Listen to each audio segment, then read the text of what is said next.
Israeli सेना जब Gaza में घुसी थी तो उस वक्त हमास ने साफ कह दिया था कि वो गाजा को आईडीएफ का कब्रिस्तान बना देगा और हकीकत में हुआ भी कुछ ऐसा ही।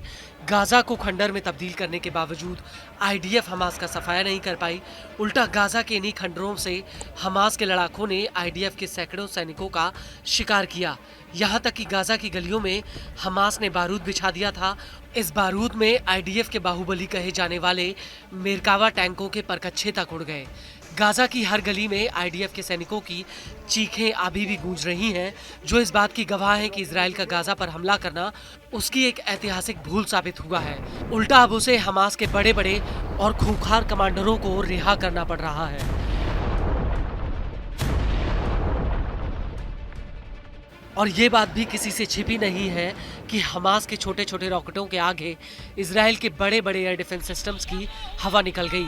और अब इसी कड़ी में एक ऐसा खुलासा हुआ है जो इजराइल को उसकी ताकत का आईना दिखाता है। ये खुलासा ये बताता है कि 7 अक्टूबर 2023 को हमास ने इजराइल पर जो हमला किया था वो ये दिखाता है कि इजराइल की इसे रोकने और इससे निपट पाने में कितनी बड़ी विफलता रही है। दरअसल इजरायली न्यूज एजेंसी 12 ने कहा है कि 2 फरवरी 2024 को 7 अक्टूबर हमले को लेकर जो जांच बैठाई गई थी उसकी ऑपरेशनल जांच रिपोर्ट आईडीएफ प्रमुख हर्जी हालेवी के सामने पेश की गई। इस जांच में इजराइल के एयर डिफेंस सिस्टम आयरन डोम की कलाई खुलकर सामने आ गई है। इस रिपोर्ट से ये बात तो साफ हो चुकी है कि 7 अक्टूबर 2023 को हमास के हमले के दौरान आयरन डोम पूरी तरह से विफल हो गया था। इजरायली न्यूज एजेंसी के मुताबिक उस वक्त आयरन डोम और रूटीन ऑपरेशनल मोड पर था और इसी दौरान हमास ने थोक के भाव इजराइल के ऊपर रॉकेटों की बरसात की थी, जिनके आगे आयरन डोम हाफने लगा था।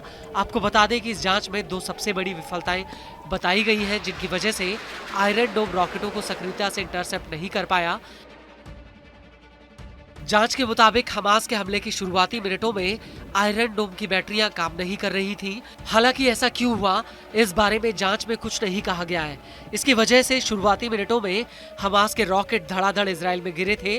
दूसरी सबसे बड़ी वजह यह रही कि गाजा से सैकड़ों लड़ाके इजराइल में घुस रहे थे और ऐसे हालातों में आयरन डोम की बैटरियों को दोबारा से लोडिंग करना बहुत मुश्किल था, जिसकी वजह से आयरन डोम हमास के रॉकेटों के आगे पूरी तरह से फेल हो गया। इजरायली न्यूज एजेंसी के मुताबिक हमास इजराइल पर इतना बड़ा हमला करने वाला है, इसकी जानकारी खुद मोसाद को नहीं थी और अचानक हुए हमले में इजराइल का एयर डिफेंस सिस्टम बिल्कुल भी तैयार नहीं था। न्यूज एजेंसी के मुताबिक हमले के पहले घंटे में हमास ने इजराइल की तरफ 3700 रॉकेट फायर किए थे और इनमें से 1014 रॉकेट सिर्फ 20 मिनटों के भीतर फायर किए गए।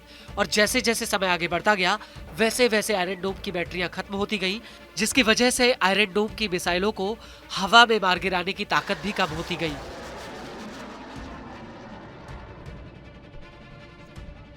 न्यूज एजेंसी के मुताबिक गाजा से फायर किए गए कुल रॉकेटों में से आधे रॉकेट इंटरसेप्ट नहीं हो पाए और ये रॉकेट सीधे गाजा से लगी इजरायली आबादी के इलाके में जाकर गिरे थे। आपको बता दें कि इस रिपोर्ट में यह भी कहा गया है कि भविष्य में इस तरह के हमलों से बचने के लिए इजराइल को आयरन डोम की बैटरियों की संख्या सामान्य दिनों में बढ़ानी होगी, जिससे हमला होने की स्थिति में निपटा जा सके।